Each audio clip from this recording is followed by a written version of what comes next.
अल्लाह जब चाहे जिसे हिदायत दे दे। बड़ी खबर आ रही है कि सऊदी अरब ने खुलकर ईरान का पहली बार अंतर्राष्ट्रीय प्लेटफॉर्म पर सपोर्ट कर दिया है और कोई और नहीं, भटके हुए मोहम्मद बिन सलमान ने अपनी जबान से ईरान को सपोर्ट किया है और ऐसी ऐसी बात कही है कि मैं तो कभी एक्सपेक्ट नहीं करता था और आप भी नहीं कर पाएंगे। रियाद समिट हो रहा था सऊदी अरब में, जिसके अंदर अरब के तमाम देशों के साथ मिलकर मीटिंग कर रहा था। सऊदी अरब और मिडिल ईस्ट के मुद्दों पर, खासकर फिलिस्तीन, गाजा, लेबनान के मुद्दों पर मीटिंग हो रही थी। ऐसे में मोहम्मद बिन सलमान ने खुलकर कहा कि इजराइल जो इलाके में कर रहा है वो गलत है। इजराइल गाजा और फिलिस्तीन में जेनोसाइड कर रहा है। ये अंतर्राष्ट्रीय कानून का उल्लंघन इजराइल कर रहा है और दुनिया रोक नहीं पा रही है। ये बड़ी बात बोली, वो आपको दिखाऊंगा और सुनाऊंगा भी। मोहम्मद बिन सलमान ने अपने मुंह से ये बात कही।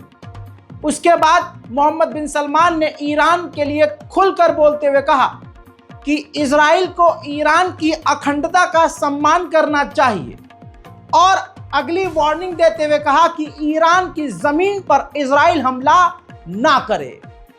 हाँ मेरे दोस्तों, ये रिपोर्ट में जो आपको बोला है उनकी रिपोर्ट्स आपको दिखाई है। आइए अब मोहम्मद बिन सलमान का वो आपको बयान भी सुनाता हूं, जिसमें वो इजराइल को जेनोसाइड करने वाला कह रहे हैं और ईरान को सपोर्ट कर रहे हैं।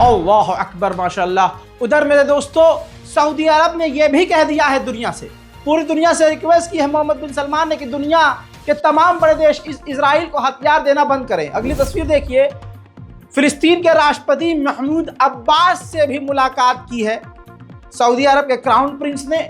इस मीटिंग में खासकर ईरान के उपराष्ट्रपति भी मौजूद थे और ईरान के राष्ट्रपति पेज़ेश्कियान ने काफ़ी देर तक मोहम्मद बिन सलमान से फ़ोन पर भी बात की। पहली बार इतिहास में ऐसा हुआ है कि सऊदी अरब ने ईरान का खुले मन से सपोर्ट किया है, वो भी ऑफिशियल्स ने नहीं बल्कि खुद क्राउन प्रिंस मोहम्मद बिन सलमान ने। इसको सऊदी की साजिश कहिए या सऊदी की मजबूरी या फिर कहिए कि हिदायत मिल गई। आपको क्या लगता है इस सऊदी अरब के बदले हुए अंदाज से? कमेंट जरूर कीजिएगा। उधर रजब तैयब एर्दोगान तुर्की के राष्ट्रपति जो हैं, उन्होंने दुनिया से फिर अपील की है कि इजराइल को हथियार देना बंद करें। लेटेस्ट बयान में उन्होंने कहा है कि इंटरनेशनल लेवल पर हमें इजराइल को कट ऑफ कर देना चाहिए। पूरी दुनिया में इजराइल को काट कर अलग थलग कर देना चाहिए। पूरी दुनिया को इजराइल से रिश्ते तोड़ लेने चाहिए और दुनिया को इजराइल के साथ ट्रेड यानी बिजनेस भी नहीं करना चाहिए जब तक वो अपनी बमबारी और अपना जो हैवानियत वाला रूप मजलूमों को दिखा रहा है और जब तक वो गाजा और लेबनान पर बमबारी कर रहा है। इसी मीटिंग के अंदर ये देखिए, लेबनान के राष्ट्रपति भी थे। लेबनान के राष्ट्रपति ने कहा कि लेबनान अपना सबसे खराब समय फेस कर रहा है। इस समय लेबनान में 3000 से ज़्यादा लोग शहीद हो चुके हैं और इजराइल पूरी ताकत से हमें बर्बाद कर रहा है।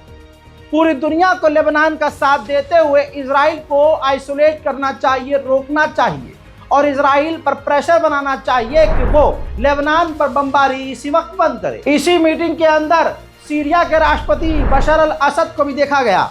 सीरिया से काफ़ी सऊदी अरब दूर रहता था, लेकिन ये सऊदी अरब ने बड़ा दिल दिखाया है कि इस मीटिंग में सीरिया को भी जगह दी है। अब देखिए, सीरिया के राष्ट्रपति बशर अल असद ने कहा कि हम फेस कर रहे हैं एक ऐसे इंसान का, एक ऐसे मुल्क का जुल्म जो रेसिज्म पर यकीन करता है, जो रेसिस्ट है, जो सिर्फ कत्ल करता है, नाजी स्टाइल है। दुनिया को इसे रोकना चाहिए और हमें इसको पीछे खदेड़ना चाहिए। हजरात मोहतरम, अब आपकी शिकायत ये होगी कि रज़ा भाई 3 दिन से आप कहाँ थे?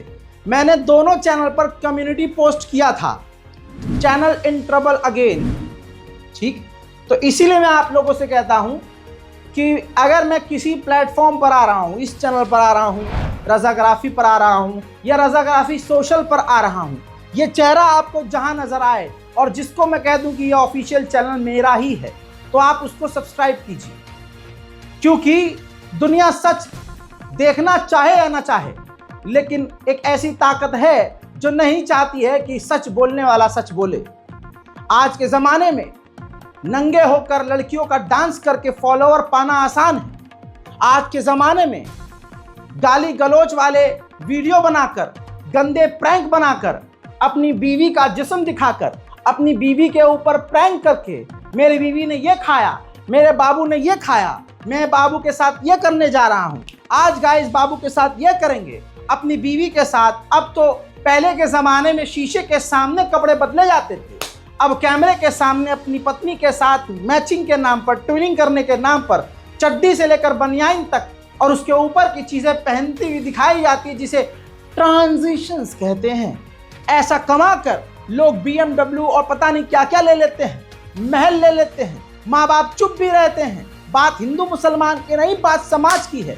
दुनिया ये देखे कि एक साफ सुथरा कंटेंट बनाने वाले को, सच बोलने वाले को ये प्लेटफॉर्म खुद पीछे ढकेलता है, और अपनी पत्नी, अपनी बेटियों को नंगा करके दिखाने वाले को, गाली गलौज करके सो कॉल्ड फनी कंटेंट बनाने को YouTube और इस तरह के सोशल मीडिया प्रमोट करते हैं।